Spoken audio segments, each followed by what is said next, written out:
Oke, bismillahirrahmanirrahim. Yang terhormat Ibu Dr. Tuti Wahyuningsih Irman, Konsulat Jenderal Republik Indonesia di Vancouver.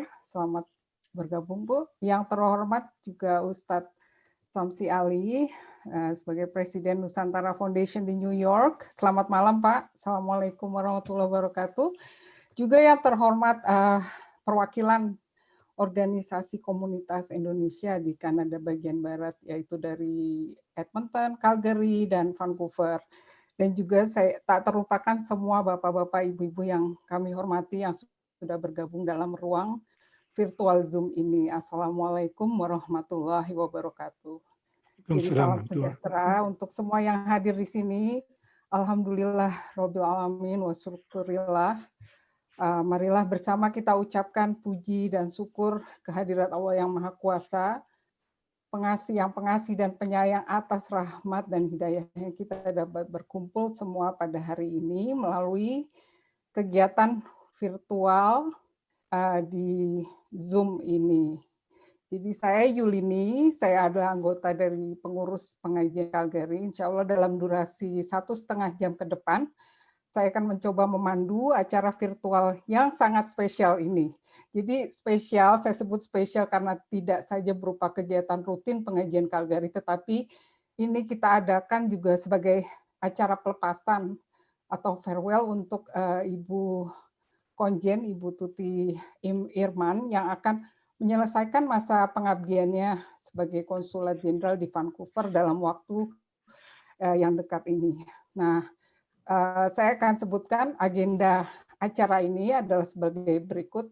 Jadi kita akan lanjutkan dengan pembacaan ayat suci Al-Quran oleh Kevin Yahya, kemudian dilanjutkan dengan sesi penyampaian salam perpisahan dari beberapa undangan dari organisasi komunitas Indonesia yang telah saya sebutkan sebelumnya. Setelah itu akan mendengarkan sambutan juga dari Ibu Konjen, dan juga dilanjutkan dengan tausiah dari Ustadz Samsi Ali yang berjudul Al-Quran sebagai pedoman hidup yang abadi. Dan diakhiri dengan sesi tanya jawab. Setelah itu akan ditutup dengan doa.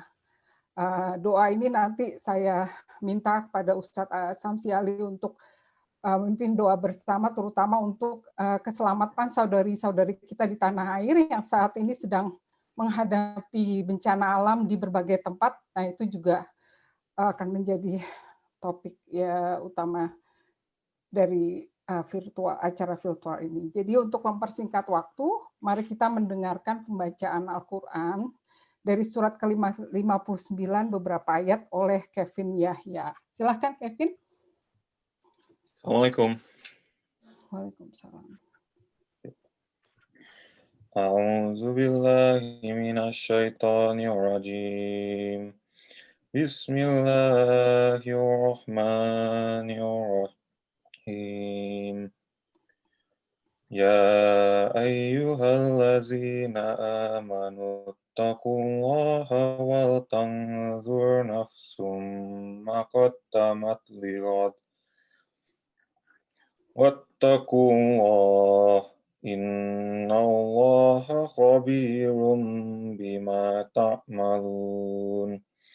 Wa la takunu kallazina nasullaha fa ansahum anfusahum. Ulaika humul fasiqun. La yastawi ashabun nari wa ashabul jannah. Ashabul jannati humul faizun. Lau anzalna hadzal Qur'ana ala jabalin la'aitahu khasi'an mutasaddian min khasyatillah. Wa tilkal amsalu nadribuha linnasi la'allahum yatafakkarun. Huwallahul ladzi la ilaha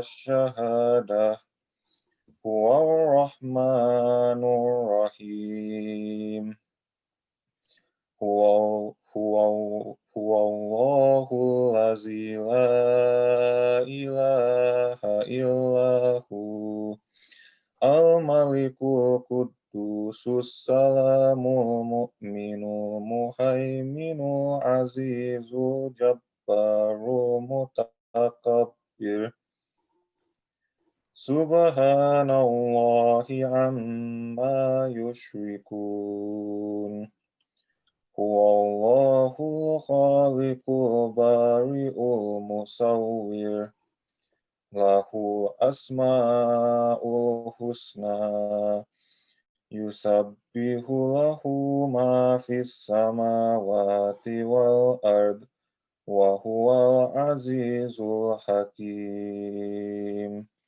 صدق الله العظيم. Baik, terjemahan. Kevin akan membaca terjemahannya juga kah?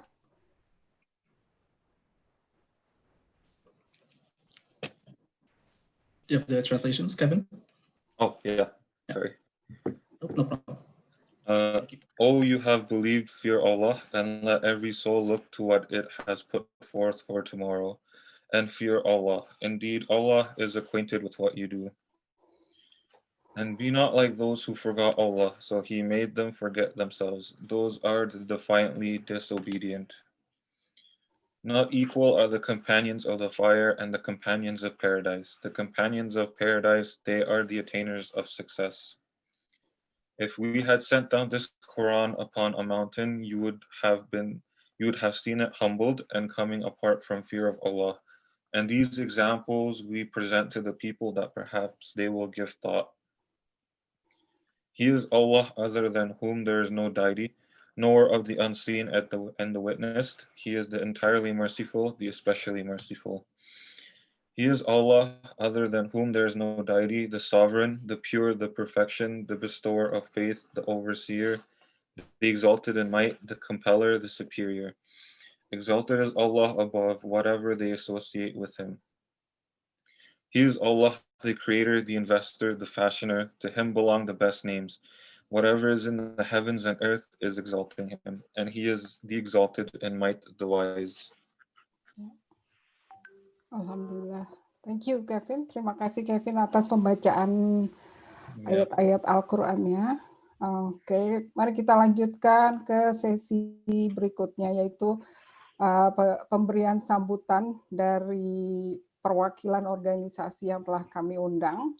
Jadi mohon audio dan videonya diaktifkan saat saya panggil nama dan organisasinya untuk menyampaikan salam perpisahan untuk Ibu Konjen. Waktunya sekitar 1 menit.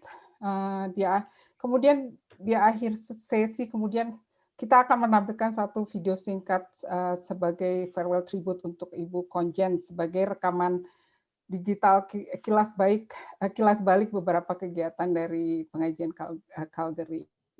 Oke, saya panggil untuk urutan pertama Kang Irfan dari pengajian Calgary. Waktu dan tempat dipersilakan. Terima kasih, Mbak Yulini. Bima minta tolong di admit ya. Oke, Bismillah, Alhamdulillah, wassalatu wassalamu ala Rasulillah wa ala alihi wa sahbihi wa man wala. Ibu Konjen Republik Indonesia di Vancouver, mewakili masyarakat pengajian Calgary, kami semua dalam hal ini ingin mengucapkan terima kasih kepada Ibu atas peran Ibu, atas bimbingan Ibu selama ini dalam kegiatan-kegiatan kami dan juga kegiatan-kegiatan masyarakat, dan atas iklim yang kondusif bagi organisasi-organisasi masyarakat komunitas Indonesia di wilayah Barat Kanada khususnya. Tentunya ini semua tak lepas dari peran Ibu. Dengan demikian kami ucapkan terima kasih yang sebesar-besarnya. Kami juga ingin mendoakan agar Ibu sukses dalam tugas Ibu yang selanjutnya, dan juga semoga Ibu beserta keluarga senantiasa diberikan keselamatan, kesehatan, dan dalam lindungan Allah Subhanahu wa taala. Barakallahu fikum. Wassalamualaikum warahmatullahi wabarakatuh. Terima kasih, Kang Irfan. Berikutnya Pak Rendra dari pengajian Edmonton. Silakan, Pak. Assalamualaikum warahmatullahi wabarakatuh.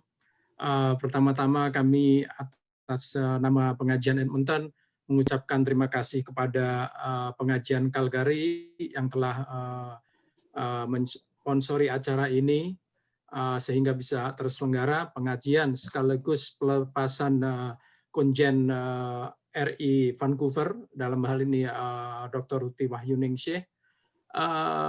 Kami pengajian Edmonton mengucapkan terima kasih kepada Ibu Konjen atas perannya selama ini, baik untuk masyarakat Indonesia yang ada di wilayah Barat, ya. Jadi baik untuk komunitas secara umum ataupun pengajian. Jadi peran Ibu Konjen itu cukup bagus selama ini, walaupun tidak lama ada di Vancouver, ya, dan harus kembali tugas kembali di Jakarta. Sekali lagi mengucapkan terima kasih dan selamat untuk tugas baru di Jakarta. Mudah-mudahan nanti bisa mendapat tempat yang lebih baik lagi, entah itu kembali ke Kanada, ke Ottawa sebagai dubes, atau di tempat lain, di mana saja tugas itu adalah amanah. Semoga bisa membawa kebaikan untuk masyarakat Indonesia dan juga diaspora Indonesia yang ada di seluruh luar negeri. Karena mungkin Bu Tuti nanti akan ditugaskan di luar negeri lagi. Terima kasih, sekali lagi terima kasih. Assalamualaikum warahmatullahi wabarakatuh. Waalaikumsalam. Selanjutnya dari perwakilan pengajian BC dari Vancouver, Pak Farizan. Silakan Pak Farizan. Terima kasih, moderator. Assalamualaikum warahmatullahi wabarakatuh. Alhamdulillahirrahmanirrahim. Pertama-tama saya ingin mengucapkan terima kasih sebesar-besarnya kepada pihak pengajian Calgary yang sudah berinisiatif untuk melaksanakan ini. Jazakallahu khairan kasiron. Lalu berikutnya saya mengucapkan Assalamualaikum Bu Tuti. Tidak terasa, waktu terasa sangat cepat sekali. Kita sudah sampai ke penghujung masa bakti Bu Tuti. Mewakili pengajian BC, saya ingin mengucapkan rasa terima kasih sebesar-besarnya untuk kebaikan yang Bu Tuti telah berikan untuk komunitas kami. Seiring dengan berjalannya komunitas ini, insya Allah kami selalu mendekatkan diri kepada Allah Subhanahu wa Ta'ala, dan kebaikan-kebaikan Bu Tuti yang sudah berkontribusi ke komunitas ini, acara pengajian, pelaksanaan Idul Adha, Idul Fitri, dan lain sebagainya, insya Allah ini akan menjadi pahala yang terus mengalir. Salam hormat buat Tama, salam hormat buat Pak Irman. Sukses selalu, semoga hajatnya, semua hajatnya dilancarkan. Wabillahi taufiq hidayah. Assalamualaikum warahmatullahi wabarakatuh. Terima kasih Pak Farizan. Selanjutnya wakil dari CISC, Ibu Julia. Silakan Ibu Julia. Selamat sore untuk semuanya, selamat malam dimanapun kita semua berada. Terima kasih kepada pengajian Calgary untuk kesempatan yang baik ini. Terima kasih untuk inisiatifnya sehingga kita dapat berkumpul secara online untuk mengucapkan selamat jalan kepada Ibu Tuti, dan juga kita iring Ibu Tuti kembali ke Indonesia dengan tugas yang baru, dengan doa-doanya. Saya rasa ini sangat-sangat baik sekali, ya. Saya ingat banget Ibu Tuti pertama kali kita ketemu hampir 3 tahun yang lalu waktu Ibu Tuti datang ke Calgary untuk acara kesenian CISC. Ya, saya sangat terkesan sekali Ibu Tuti menyempatkan waktu untuk datang untuk bertemu dengan masyarakat Indonesia di Calgary, dan setelah itu banyak sekali acara-acara yang didukung oleh Ibu Tuti, dan juga saya sangat mengharapkan siapapun yang menggantikan Ibu Tuti juga kita menjaga tali silaturahim yang sangat baik. Dan untuk Ibu Tuti yang akan kembali ke Indonesia, Tuhan menjaga Ibu dalam perjalanan dan juga sampai di Indonesia dengan selamat. Dan untuk penugasan yang baru, saya yakin Tuhan juga beserta Ibu sehingga mendapatkan suatu berkat untuk orang-orang yang bekerja dengan Ibu dan juga berinteraksi dengan Ibu. Terima kasih. Demikian. Selamat malam. Ya, selamat, Mbak. Terima kasih Bu Julia. Oke, selanjutnya saya panggil Ibu Jade Ganda Subrata dari Budaya Nusantara. Silakan Ibu Jade. Terima kasih ke pengajian Calgary untuk organize the farewell meeting. On behalf of Budaya Nusantara, we are grateful to honor to have known Ibu Tuti. Your support has been meaningful and we wish you the very best in your new posting. We hope that we will meet sometimes in the near future. Selamat jalan Ibu Tuti. Terima kasih Ibu Tuti. Terima Sampai kasih. jumpa lagi. Terima kasih Budaya Nusantara, kompak ya Budaya Nusantara. Selanjutnya saya sapa Ibu Nonce dari UKI, silahkan Ibu.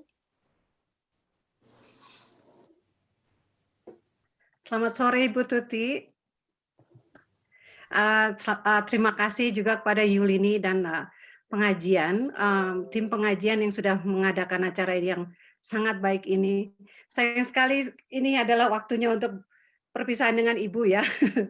Padahal kami benar-benar suka Ibu ada datang ke sini. Saya mewakili umat Katolik Indonesia di Calgary.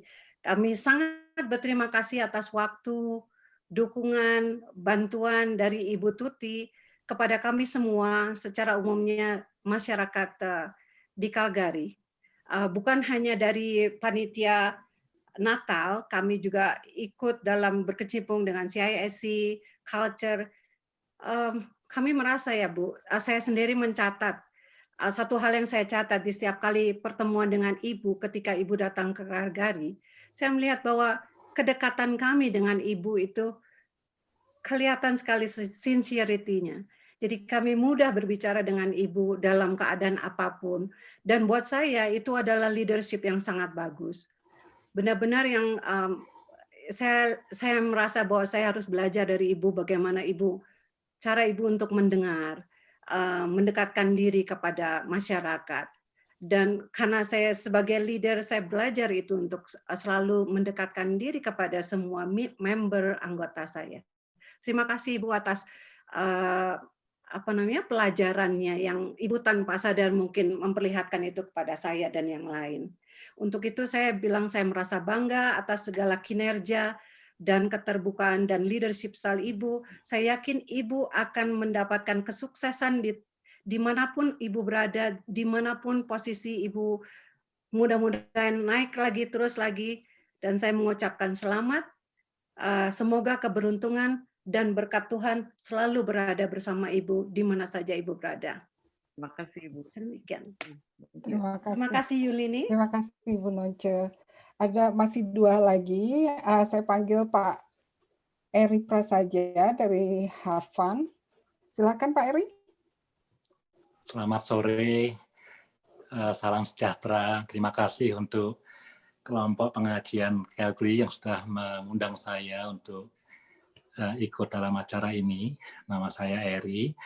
Juga teristimewa untuk Ibu Tuti. Terima kasih untuk pelayanan dan kepemimpinannya di KJRI di kantor Vancouver, tapi juga menaungi kami-kami yang di Calgary di Edmonton. Saya mewakili House for All Nation ingin mengatakan bahwa kami terlayani dengan baik. Terima kasih sekali. Saya setuju dengan apa yang dikatakan oleh Ibu Nonce tadi. Satu kali saya mendengarkan Ibu Tuti menyampaikan short speech di Calgary ini, dan meskipun saya tidak mengenal pribadi, tapi dari speech itu seolah-olah kami merasa dekat dengan Ibu. Jadi Ibu mungkin memang bukan mungkin ya, Ibu punya skill yang luar biasa untuk include kami-kami di Calgary ini, meskipun secara jarak kami barangkali agak jauh. Untuk perjalanan selanjutnya, tugas selanjutnya, entah di Indonesia, dimanapun juga, kami doakan supaya Ibu terus disertai Tuhan, diberikan keberhasilan.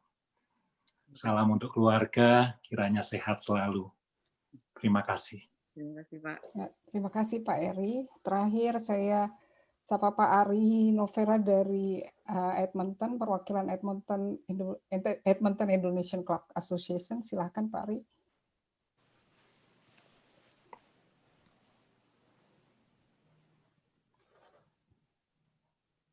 Tidak ada ya?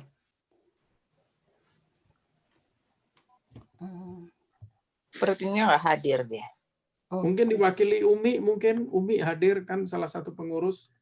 Iya, silakan. Boleh, silakan. Umi.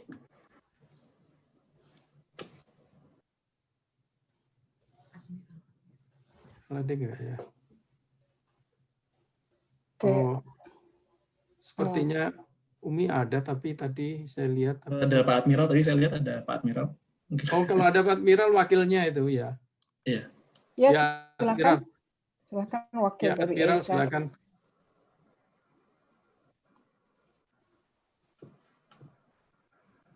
Waktunya 1 menit, Pak. Iya. Wah, ini kok tidak di-unmute dulu, Pak.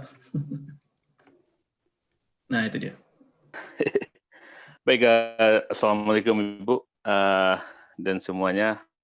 Ini mendadak saya kaget aja disuruh ngomong.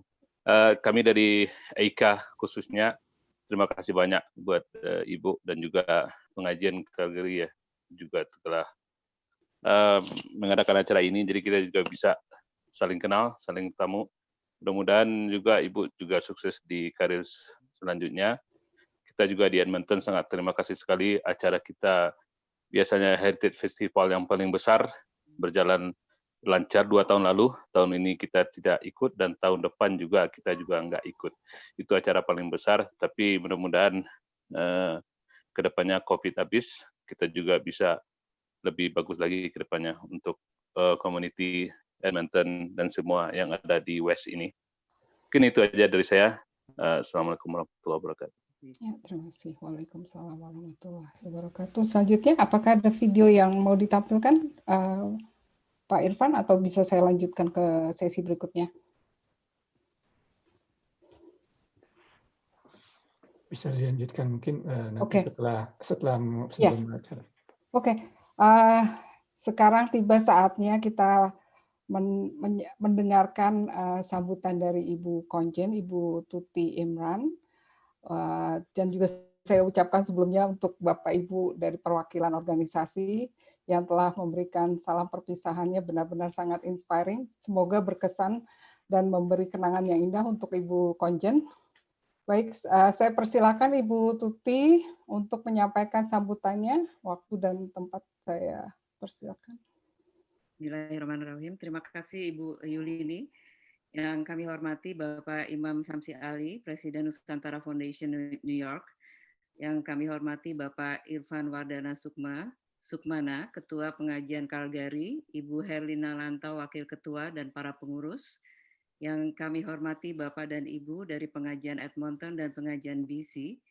Yang kami hormati Bapak Ibu Diaspora Indonesia, dari Bu Roce dari UKI Calgary, Pak Edi dari kemudian BIC Calgary, Hovan Calgary, Budaya Nusantara, Calgary Indonesia Social Club, dan Edmonton Indonesia Club Alberta.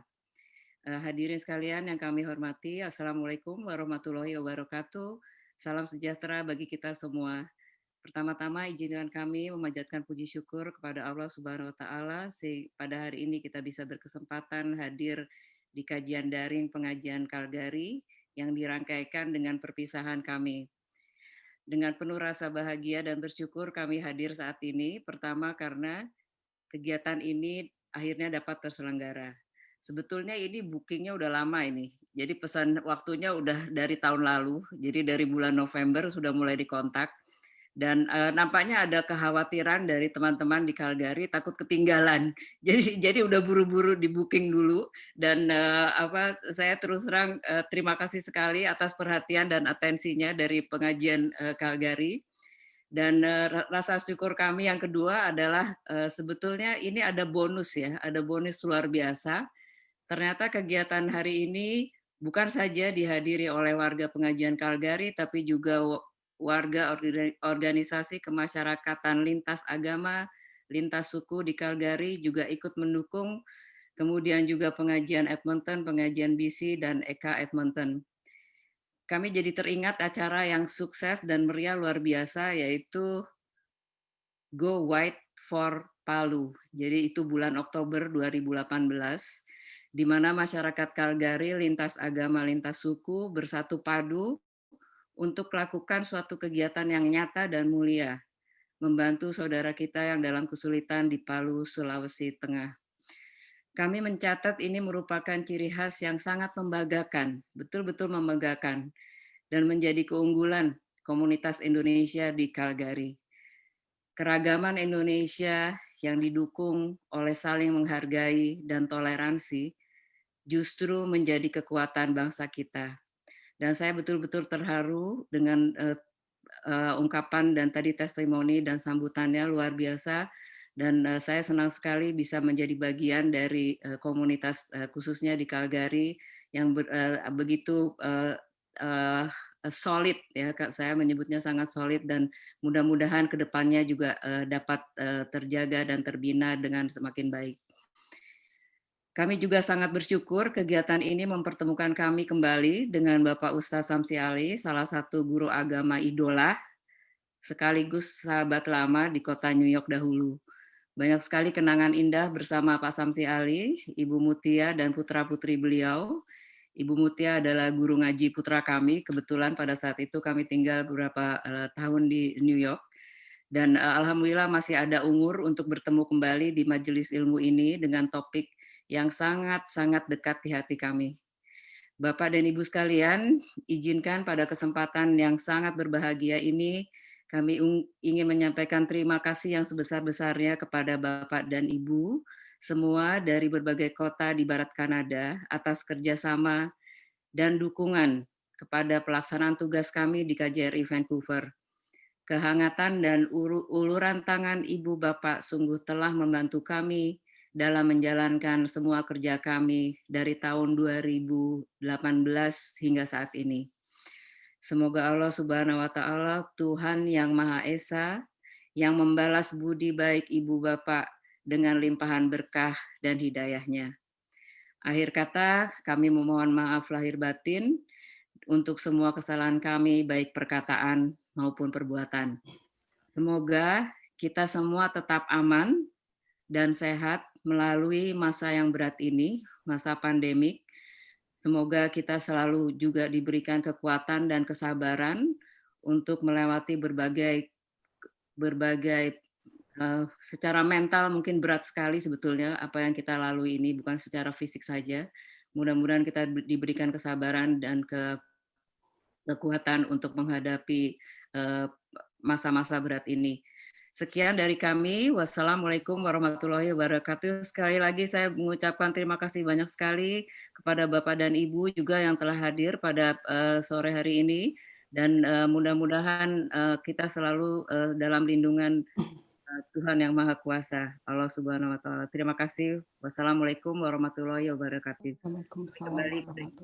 Terima kasih. Ya, Ibu Tuti, terima kasih banyak atas sambutannya.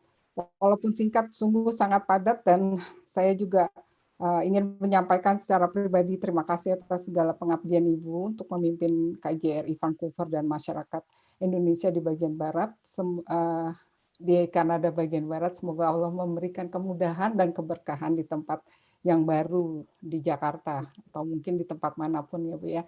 Amin. Dan juga saya ikut mengaminkan doa Ibu untuk kita semua di sini dalam menghadapi pandemi yang tidak tahu akhirnya kapan, tapi kita tetap optimis, berpikir positif, dan karena itulah senjata untuk menghadapi pandemi ini. Baik, sebelumnya sebelum kita menuju ke sesi tausiah, ada beberapa informasi yang sangat penting yang terkait dengan keadaan bangsa kita di tanah air, saudara-saudara kita di tanah air. Dan ini juga berhubungan dengan kegiatan pengajian Calgary. Irfan bisa tampilkan poster kegiatan kita. Jadi pengajian Calgary saat ini sedang melangsungkan beberapa kegiatan untuk pengumpulan dana, terutama bagi para korban bencana alam, tanah longsor di Sumedang, banjir di Kalimantan Barat, dan juga terakhir di gempa di Majene dan Mamuju di Sulawesi Barat. Jadi kami baru mulai saat ini, dan kami akan menyalurkan donasi tersebut yang nantinya akan terkumpul melalui beberapa organisasi di Indonesia. Nah, dalam kesempatan ini saya ingin memberikan informasi ini sehingga siapa saja yang ingin berpartisipasi, yang ingin mengirimkan e-transfer bisa melalui email pengajian@yyc@gmail.com. Dan jika ada yang ingin mendapatkan informasi lebih lengkap lagi, bisa menghubungi salah satu pengurus atau bisa mengirimkan email ke pengajian Calgary. Oke, sebelum saya lanjut, bagi undangan dari wakil organisasi lain yang kami undang secara khusus ini, jika ingin izin live, kami persilahkan, atau misalnya tertarik untuk mendengarkan tausiah dari Ustadz Samsi Ali juga bisa stay di sini. Jadi terima kasih banyak sebelumnya untuk untuk bapak-bapak, ibu-ibu dari organisasi yang kami undang untuk berpartisipasi dalam acara ini. Oke, selanjutnya, alhamdulillah. Nah, sekarang kita tiba ke sesi tausiah dari Bapak Ustadz Samsi Ali yang berjudul Al-Quran sebagai Pedoman Hidup yang Abadi. Jadi Pak Ustadz Samsi Ali ini sudah 2 kali berkesempatan berkunjung ke Calgary ya Pak ya, Masya Allah. Saya lihat biodata Bapak ini sangat mengesankan. Jadi ada beberapa highlight yang saya ingin sampaikan di sini. Selain Bapak Ustadz Samsi Ali mengenyam pendidikan master dan bachelor sainsnya di Pakistan, ternyata Pak Samsi Ali ini juga memegang title doktor dalam ilmu politik dari Southern California University. Terus saat ini Pak Ustadz Samsi Ali juga menjabat imam dari Jamaican Muslim Center di New York sejak tahun 2005 hingga saat ini. Dan juga beliau adalah founder dari Nusantara Foundation yang pusatnya di New York. Jadi kalau saya baca itu long list ya Pak ya, sungguh sangat mengesankan dan sangat inspiratif. Baik, untuk mempersingkat waktu, kita akan simak tausiah Pak Ustadz Samsi Ali yang kurang lebih 30 menit ya Pak, yang akan diawali dengan video pendek tentang Nusantara Foundation. Setelah tausiah dari Pak Ustadz Samsi Ali, kemudian akan dilanjutkan dengan tanya jawab.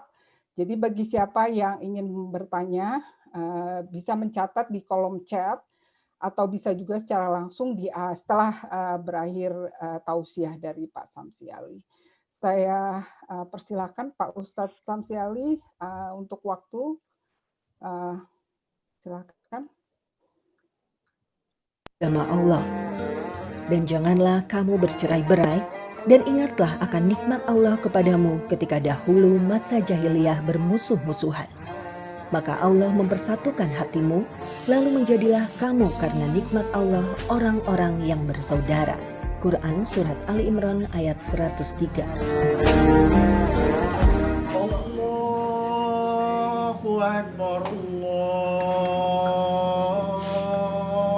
Akbar.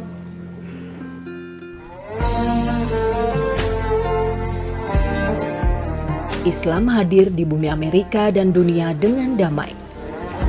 Karena kehadiran Islam adalah rahmatan lil alamin sebagai pembawa kedamaian di dunia. Sayangnya, sejak peristiwa teror 11 September 2001 yang dilakukan segelintir orang tak bertanggung jawab, kehadiran Islam di Amerika jadi disalahartikan. Imam Samsi Ali berusaha untuk menghilangkan stereotip tentang Islam yang sudah terlanjur terbentuk di tengah masyarakat Amerika. And so, let me say this. When you talk about authority, the land of freedom, the land of religious freedom, the land where... Beliau diundang mendampingi Presiden Bush bersama pemimpin agama lainnya ketika berkunjung ke Ground Zero untuk pertama kalinya. Imam Samsi Ali juga mewakili komunitas Muslim dalam acara doa nasional untuk Amerika di Yankee Stadium beberapa hari pasca 11 September 2001. Imam Samsi Ali menjadi perwakilan umat dalam pertemuan ulama Amerika dalam merespon peristiwa 11 September. Usaha-usaha dialog agama yang beliau rintis sejak awal ketibaannya di negeri Paman Sam membuat ia dipercaya untuk mewakili komunitas Muslim dalam banyak perhelatan besar di Amerika. Imam Samsi Ali menjadi representasi wajah Islam moderat oleh dunia Barat. Kontribusinya pada dunia dalam hubungan antar agama mengantarkan Imam Samsi Ali menjadi salah satu penerima penghargaan Ellis Island Honor Award sebagai penghargaan tertinggi non-militer yang diberikan kepada warga imigran di Amerika. Beliau juga terpilih sebagai salah satu dari 7 tokoh agama paling berpengaruh di kota New York oleh New York Magazine pada tahun 2006. Lalu pada tahun 2017, Samsi Ali kembali terpilih sebagai satu dari 50 tokoh yang paling berpengaruh di kota New York. Imam Samsi Ali kemudian mendirikan Nusantara Foundation pada tahun 2014 lalu. Nusantara Foundation melakukan berbagai inisiatif, termasuk presentasi Islam dan Indonesia di berbagai universitas di Amerika. Rencana terbesar dari Nusantara Foundation adalah pendirian Pondok Pesantren Indonesia pertama di bumi Amerika. Awal tahun 2018 lalu, Nusantara Foundation berhasil membeli sebuah properti seluas 7,4 hektar di kota Modest, Connecticut, Amerika Serikat. Dan sejak April 2018, gedung-gedung tua yang ada di lokasi tersebut mulai direnovasi. Harapan ke depan pesantren yang bernama Nur Inkah Nusantara Madani ini akan menjadi salah satu ujung tombak untuk memperkenalkan Indonesia, khususnya Muslim Indonesia, ke dunia internasional. Karenanya, dukungan berupa material maupun non-material sangat dibutuhkan untuk mewujudkan peranan penting Indonesia dalam peradaban Islam dunia. How does life treat you today? Alhamdulillah, excellent, and memorizing. Allahu Akbar. Yes. Bismillah.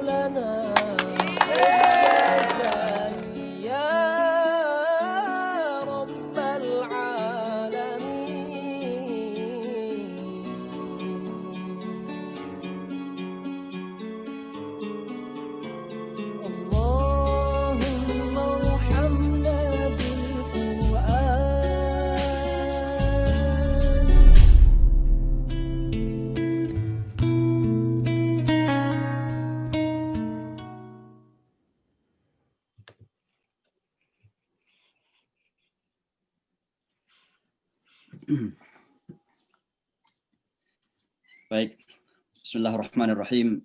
Assalamualaikum warahmatullahi wabarakatuh. Innal hamdalillah nahmaduhu wa nasta'inuhu wa nastaghfiruh wa na'udzu billahi min syururi anfusina wa sayyiati a'malina may yahdihillahu fala mudilla lahu wa may yudlil fala hadiyalah. Asyhadu an la ilaha illallah wa asyhadu anna Muhammadar Rasulullah sallallahu taala alaihi wa ala alihi wa sahbihi ajma'in wa ba'd. Yang saya hormati Ibu Konjen, Ibu Dr. Tuti, yang sebentar lagi akan meninggalkan Vancouver, di mana ada pertemuan, di situ ada perpisahan, and that is the nature of life, khususnya diplomat's life, selalu ada perpisahan dan pertemuan. Tapi pastinya kita mendoakan Ibu, harapan kita semuanya mudah-mudahan Ibu diberikan lagi Allah yang lebih baik lagi, insya Allah. Apapun itu bentuknya, kita serahkan kepada Maha Kuasa Allah Subhanahu wa Ta'ala. Para tokoh agama yang hadir, para tokoh masyarakat yang saya hormati, Bapak-bapak dan Ibu-ibu semuanya. Pertama-tama tentu sebuah kebahagiaan saya bisa hadir pada acara pengajian Calgary dan Kanada bagian barat pada malam hari ini. Dan saya lebih berbahagia lagi karena di tengah-tengah kita juga ada teman-teman, saudara-saudara kita yang beragama lain, ya tidak satu agama dengan kita, tapi insya Allah kita semua memiliki tujuan yang sama. Dan ini penting untuk saya tekankan pertama kali, bahwa betapa Islam itu sangat mengedepankan kebersamaan. Sehingga panggilan Al-Quran kepada manusia itu selalu bersifat universal.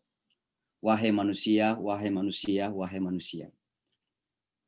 Mungkin Bapak dan Ibu juga sudah sering mendengarkan di Indonesia, sering disampaikan oleh para ulama kita, bahwa persaudaraan kita ini kan memiliki 3 level. Ada persaudaraan seiman, atau mungkin sesuku, atau mungkin seetnis dan seras, itu bisa. Tapi juga ada yang disebut dengan ukhuwah wataniyah, persaudaraan sebagai sebangsa. Dan kita semua ini satu saudara sebagai satu bangsa.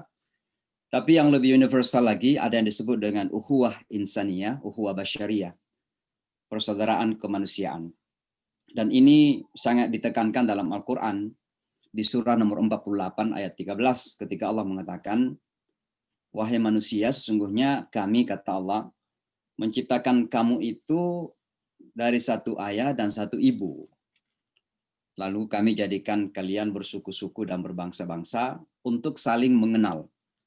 Dan ternyata kata saling mengenal dalam bahasa Arab ini, lita'arafu, begitu sangat dalam. Ya. Salah satu di antaranya adalah untuk saling membangun kesefahaman, kemudian dengan saling memahami ada timbul rasa kasih dan sayang, dan di atas kasih dan sayang itulah kita bisa membangun kerjasama, saling menghormati, saling tenggang rasa, dan seterusnya dan seterusnya. Maka sebenarnya perbedaan-perbedaan yang ada ini tidak akan pernah menjadi alasan untuk kita harus terpisah-pisah. Untuk kita harus bahkan lebih jahat lagi kalau sampai kita bermusuhan.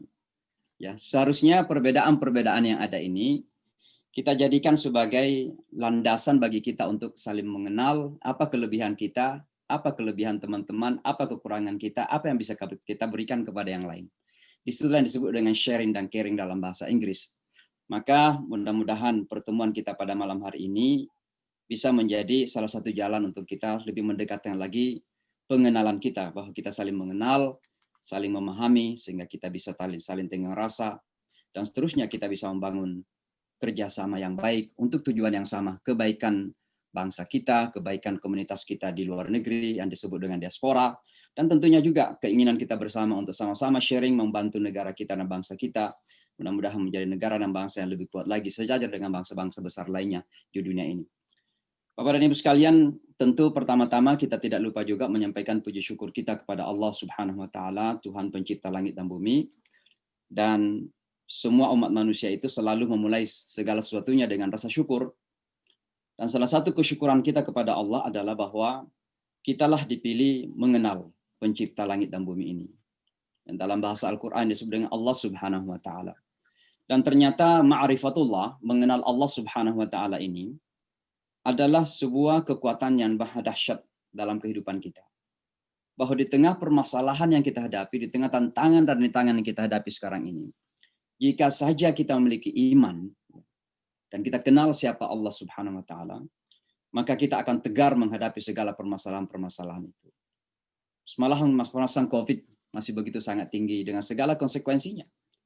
Betapa banyak saudara-saudara kita yang telah meninggal, masih banyak yang sakit, ada yang kehilangan pekerjaan, perekonomian masih collapse, dan seterusnya dan seterusnya. Kita di Indonesia ditambah lagi dengan bencana-bencana terakhir ini. Nah, ini permasalahan-permasalahan yang kita hadapi.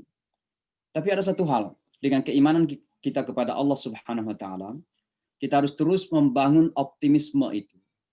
Bahwa yang namanya harapan selalu ada. Kita jangan pernah putus harapan. Itulah yang disebut dengan optimisme motivasi hidup. Dan motivasi hidup itu akan hadir ketika kita percaya kepada siapa yang mengendalikan bumi dan langit ini, Allah Subhanahu wa taala. Tabarakalladzi biyadihil mulk wa huwa ala kulli syai'in qadir. Maha suci Allah yang di tangannya segala kekuasaan dan dia berkuasa atas segala-galanya. Maka kita kedepankan pandangan hati kita dalam melihat segala permasalahan dunia kita ini. Dengan pandangan hati, pandangan iman itu akan terbangun sebuah kekuatan batin yang dibangun di atas iman. Karena iman itu kemudian menumbuhkan apa yang disebut dengan bahasa Al-Quran, al-urwatul wuthqa, pegangan yang sangat kuat.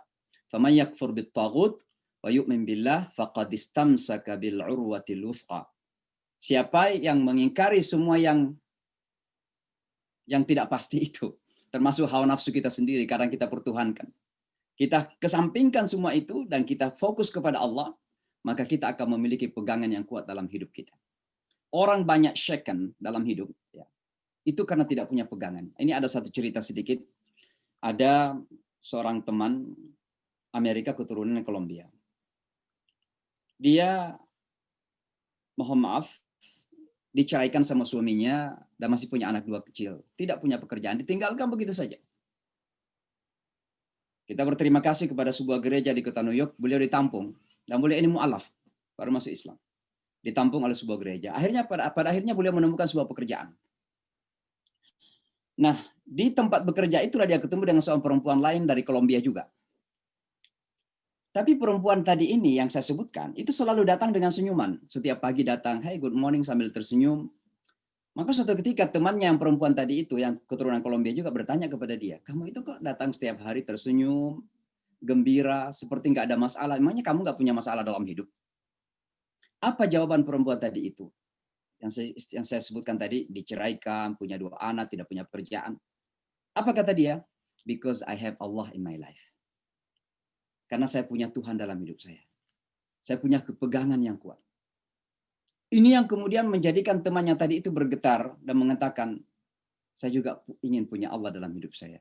Nah, singkat cerita Bapak dan Ibu sekalian, saya hanya ingin mengatakan bahwa teman kita yang bernama Lucy ini memang murid saya kebetulan, ini adalah contoh teladan bagi kita semua bahwa betapa ketika kita punya Allah dalam hidup kita, maka kita akan unshaken di dalam kehidupan dan segala permasalahan yang kita hadapi ini.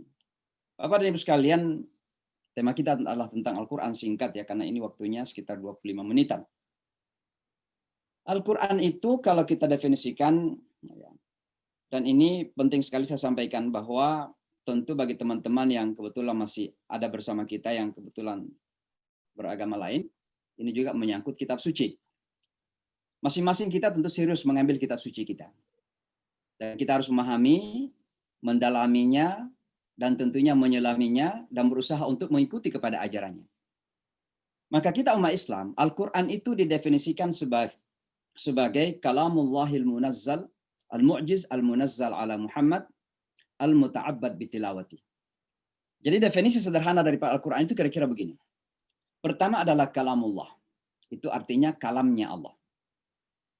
Penting untuk ditekankan sebagai kalamullah agar kita meniadakan semua asumsi-asumsi yang mengatakan bahwa Al-Quran itu adalah buatan seseorang misalnya. Atau ada insersi, ada penambahan-penambahan misalnya pada Al-Quran itu. Orang Islam sangat yakin sekali bahwa Al-Quran itu adalah kalamullah. Itu adalah kalam Allah.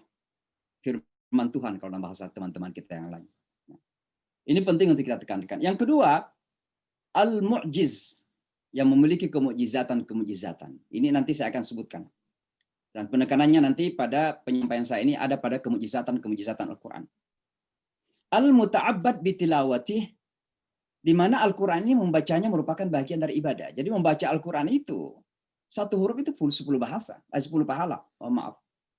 Bayangkan kalau surah Al-Fatihah kita baca, berapa kali dalam sehari semalam? 17 kali. Berapa huruf di surah Al-Fatihah itu? Kalau surah Al-Fatihah saja kita baca. Kalau kita salat 5 kali sehari semalam, ya, 17 kali kita baca surah Al-Fatihah, dikali sekian huruf, berapa pahala yang kita dapatkan. Tapi sayang sekali kita umat Islam terkadang justru membaca Al-Quran itu tujuannya hanya apa? Mengkalkulasi pahala. Jadi kita hitung-hitung, seolah-olah pahala itu kita hitung itu sudah berapa ini. Padahal mohon maaf, amalan-amalan yang kita lakukan ini sebesar apapun itu juga tidak akan bisa membayar kebaikan Tuhan. Nikmat-nikmat yang Allah berikan kepada kita.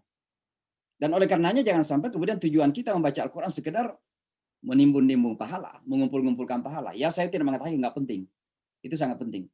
Tapi sayang sekali kalau hanya itu tujuannya. Nah, Al-Quran seperti yang disebutkan tadi pada ayat yang dibacakan oleh teman kita yang membaca Al-Quran di pembukaan tadi, itu memang adalah kekuatan yang sangat dahsyat.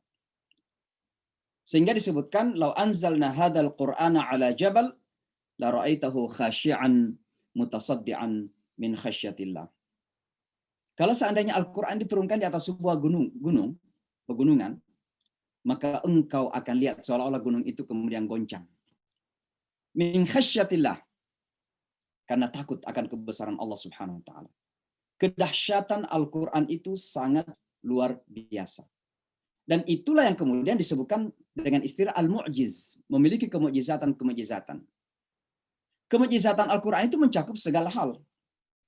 Dari A to Z. Segala hal. dari bahasanya, dari kontennya, dan mohon maaf juga dari ruhiyahnya, dari spirit Al-Quran itu. Maka 3 hal ini saya ingin sebutkan. Yang pertama adalah kemukjizatan Al-Quran dari segi bahasa. Saya tidak mengatakan bahasa Arab adalah bahasanya orang-orang Timur Tengah, bukan. Tapi bahasa Al-Quran. Kebetulan saja memang berbahasa Arab. Tapi bahasa Al-Quran adalah bahasa Arab yang asli yang memang memiliki keunikan atau keistimewaan yang luar biasa. Ada beberapa contoh saya ingin berikan untuk sekedar menampilkan bagaimana keindahan bahasa Al-Quran itu. Ada seorang profesor di Yale University, kalau tidak salah sekitar 4-5 tahun yang lalu, saya lupa nama beliau. Beliau adalah ahli bahasa, linguistic professor. Kebetulan sejak 9/11 tahun 2001, beliau itu kemudian mendalami bahasa Al-Quran, dalam hal itu bahasa Arab. Baru sekitar 5-4 tahun yang lalu, beliau mengambil sebuah kesimpulan bahwa ternyata bahasa Al-Quran ini adalah bahasa yang begitu sangat-sangat sempurna. Beliau memberikan banyak sekali contoh-contoh dalam hasil penelitian beliau. Satu contoh yang sederhana adalah semua bahasa kan ada kata tunggal dan ada kata jamak ya. Ada singular dan plural. Kalau di kita kan cuma diulang-ulang, makan, makan. Rumah, rumah. Sekolah, sekolah. Kalau di Amerika rata-rata tambah S. Book, books. Ya. Home, homes. Ya. Tapi dalam bahasa Arab tidak demikian. Terkadang dalam bahasa Arab itu satu kata tunggal memiliki beberapa jamak, beberapa bentuk jamak. Dan bentuk-bentuk jamak itu ternyata memiliki konotasi-konotasi yang berbeda. Satu contoh misalnya bagi Bapak dan Ibu yang mungkin pernah memperhatikan bahasa Al-Quran, kata ni'mah, nikmat di dalam Al-Quran itu. Ternyata jamaknya itu ada 2 bentuk, pluralnya ada 2 bentuk.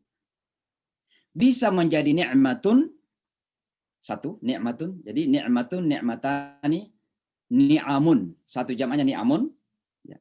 Ada atau bisa menjadi ni'matun, ni'matani, an'umun. Jadi jamaknya 2. Satu ni'amun dan yang kedua an'um.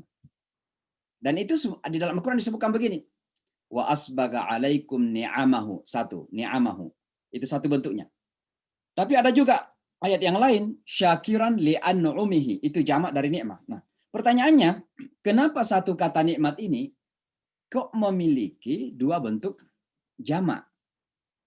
Dia pelajari itu, dia dalami. Ternyata dia dapatin bahwa luar biasa karena itu beda nuansanya, beda konotasinya. Sementara misalnya dalam bahasa Inggris ada jamak yang mirip tapi ternyata tidak bisa dijelaskan. Misalnya apa? House. Itu jamaknya apa? Houses. Tapi kalau mouse jamaknya apa? Bukan mouses tapi mice. Saya punya murid, ini saya punya kelas mu'alaf di kota New York ini, saya punya murid namanya Andrew, sudah 45 tahun mengajar bahasa Inggris. Saya tanya Andy, dipanggil Andy, kenapa houses, mouse, jadi mice, bukan mouses, atau house tidak jadi highs? Dia mengatakan, that is an English trick. Itulah tipu dayanya bahasa Inggris katanya. Karena dia pun nggak bisa menjelaskan. Kenapa kok suaranya hampir sama pada singularnya, tapi kok jamaknya beda? Nggak ada penjelasan. Sementara dalam jamak bahasa Al-Quran tadi itu, an'umun wa ni'amun punya penjelasan. Ternyata kalau ni'amun itu menunjukkan nikmat yang tiada batas. Makanya kalau Allah menggambarkan nikmat yang datang dari Allah kepada kita, Allah memakai kata ni'amun. Wa asbaga alaikum ni'amahu zahiratan wa batina. Dialah Allah yang memberikan nikmat-nikmatnya kepadamu lahir dan batin. Kenapa memakai kata ni'am? Karena penggambaran bahwa tiada batas nikmat Allah kepada kita ini. Terbatasnya nikmat Allah kepada kita ketika kita sudah berasumsi bahwa kita tidak diberikan lagi nikmat oleh Allah. Allah itu nggak pernah berhenti memberikan kenikmatan kepada kita. Kita yang mendefinisikan nikmat itu dengan keterbatasan-keterbatasan kita. Sementara kemampuan kita untuk mensyukuri nikmat itu sangat terbatas. Makanya ketika kita bersyukur kepada nikmat itu, Allah tidak memakai kata ni'amun tapi an'um. Syakiran li an'umihi. Ibrahim itu bersyukur akan nikmat-nikmat Tuhannya. Dan Allah memakai kata an'um. Kenapa? Karena hanya sebahagian saja yang disyukuri. Tidak mampu semua nikmat itu disyukuri. Ibrahim. Padahal orang yang paling hebat bersyukur dalam hidupnya, itu Ibrahim. Tidak ada lagi manusia yang paling bersyukur kepada Allah lebih daripada Ibrahim. Bayangkan diberikan anak satu-satu. Anaknya Ismail sebelum Ishak lahir.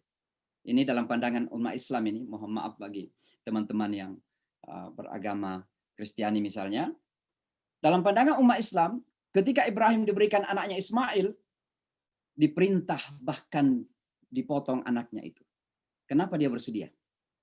Karena bentuk kesyukuran yang tertinggi adalah kemampuan kita untuk berkorban. Ibrahim siap mengorbankan anaknya. Kenapa? Untuk bersyukur kepada Allah. Tapi namun demikian, Allah masih memakai kata an'um, bahwa dalam bersyukur kepada Allah ternyata Ibrahim itu sangat terbatas. Tidak bisa mensyukuri semua nikmat-nikmat Allah Subhanahu wa taala. Kalau Ibrahim saja terbatas dalam bersyukur, siapalah kita semuanya. Itu satu contoh saja betapa hebatnya bahasa Al-Qur'an. Bapak dan Ibu yang mungkin sering membaca ayat kursi kan? Pernah nggak Bapak dan Ibu itu melihat-lihat konten, isi ayat kursi itu ada berapa sih? Poin-poin pokoknya. Poin-poin penting dari ayat kursi yang kita hafal itu. Allahu la ilaha illa huwal hayyul qayyum sampai seterusnya. Ada berapa poin penting di situ? Ternyata ada 9. Saya tidak perlu menyebutkan lagi. Tapi poin pertama dan poin terakhir itu klop maknanya, artinya sama. Allahu la ilaha illa huwal hayyul qayyum wa huwal aliyul azim. Itu berbicara tentang siapa? Berbicara tentang dia, Allah Subhanahu wa taala. Pertama dan yang terakhir. Pertama, kedua dan kedua terakhir klop juga artinya. Pertama, ketiga terakhir klop artinya. Keempat pertama, keempat terakhir klop artinya. Dan yang di tengahnya itu combining the whole points. Itu sangat imbang dan balance sekali dalam menampilkan makna-makna yang ada di satu ayat saja, ayat kursi itu. Itulah kehebatan bahasa Al-Quran. Maka Al-Quran ketika turun pertama kali, itu menantang orang-orang Arab yang ketika itu sangat angkuh dengan kehebatan bahasa Arabnya. Karena memang kebanggaan orang Arab satu-satunya ketika itu, hanya satu saja, kehebatan sastra Arab. Maka Al-Quran kemudian turun dengan bahasa yang lebih hebat dan menantang orang Arab. Kalau kamu mampu mendatangkan satu surah saja, maka coba datangkan. Dan datangkan semua ahli-ahli itu. Apa kata Al-Quran? Fa'illam taf'alu wa lan taf'alu. Kalau kamu tidak mampu melakukan itu dan kamu tidak akan mampu melakukan itu, menandingi Al-Quran, mendatangkan satu surah saja mirip dengan Al-Quran. Itu yang ditantang orang Arab. Sampai hari ini pun belum ada yang bisa menciptakan yang mirip dengan bahasa Arab, dengan bahasa Al-Quran itu. Itulah kehebatan pertama Al-Quran dari segi bahasa saja. Dari segi konten Bapak dan Ibu, kalau kita melihat ya, ternyata isi daripada Al-Quran itu begitu banyak yang kemudian telah dibuktikan di dalam sejarah, perjalanan sejarah itu. Selalu kita bingung ya, itu Muhammad SAW, kok hidup di padang pasir, tapi kok berbicara tentang lautan, gitu. Berbicara tentang angkasa luar. Gitu. Pernah nggak Nabi Muhammad belajar sains gitu? Belajar fisika, belajar kimia, belajar biologi, kok berbicara tentang hutan-hutan, tumbuh-tumbuhan, hujan, dan seterusnya, dan seterusnya. Kalau dia hidup di padang pasir gitu. Dan ternyata semua informasi-informasi yang bersifat saintifik itu banyak yang telah terbuktikan. Hanya keterbatasan kita yang belum bisa mampu membuktikan segala-galanya. Tapi para saintis telah banyak membuktikan akan informasi-informasi sains yang ada dalam Al-Quran itu. Sejarah-sejarah misalnya Al-Quran berbicara tentang Fir'aun, Fero. Ternyata terbukti. Berbicara tentang Ashabul Kahfi. Ternyata ada di Jordan. Berbicara tentang sumur Nabi Yusuf. Bisa kita dapatkan di Yerusalem. Semuanya Nabi Yusuf. Berbicara tentang banyak hal, semua terbuktikan dalam sejarah. Artinya apa? Al-Quran is proven. Dari segi kontennya, bahwa Al-Quran itu adalah terbuktikan. Bukan sebuah asumsi-asumsi yang kemudian tercatat. Gitu. Yang kedua, isi daripada Al-Quran itu sejalan dengan nilai-nilai universal. Dan itu sepanjang masa. Kalau dunia modern kita sekarang ini begitu bangga dengan istilah-istilah universal values, misalnya hak asasi manusia. Mari kita lihat misalnya beberapa contoh hak asasi manusia. Hak asasi manusia dalam berekspresi. Ternyata Al-Quran menjamin. Bayangkan pada zaman Nabi ya, pada zaman Umar misalnya. Umar itu seorang pemimpin yang sangat tough, yang sangat tegas. Bahkan boleh memakai kata keras lah Umar itu. Khalifah kedua, pemimpin Islam yang sangat kuat. Suatu ketika dia pernah ingin mengurangi hak wanita dalam bentuk mahar dalam tradisi Islam kita. Ingin dikurangi itu. tiba-tiba ada wanita di belakang berdiri dan mengatakan, wahai khalifah, wahai Amirul Mukminin, wahai pemimpin orang Islam, mahar itu hak kami yang dijamin oleh Allah, bukan Anda. Dan Anda tidak punya hak untuk mengambil hak kami. Itu adalah ekspresi yang dijamin oleh Al-Quran. Freedom of expression. Freedom of movement juga ada dalam Al-Quran. Demikian seterusnya. Kita melihat misalnya di Perserikatan Bangsa-Bangsa ketika Ibu Tuti ada di PBB berbicara terus tentang human dignity misalnya. Ternyata Al-Quran mengatakan walaqad karramna bani Adam. Kami telah muliakan anak cucu Adam. Dan Al-Quran tidak mengatakan orang Islam di sini. Tapi seluruh manusia itu memiliki dignity yang harus dijaga. Dan itu adalah divinely given, pemberian Tuhan. Dan tidak ada manusia apapun yang bisa mengambil kehormatan manusia lain. Itu jaminan Al-Quran. Demikian juga hak ibadah. La ikraha fiddin, there is no compulsion in the religion, tidak paksaan dalam agama. Dakwah itu bukan mengislamkan orang. Dakwah itu menyampaikan apa itu Islam. Yang mengislamkan itu adalah Tuhan dan orang itu sendiri. Kalau ada self-convincing, maka terjadi.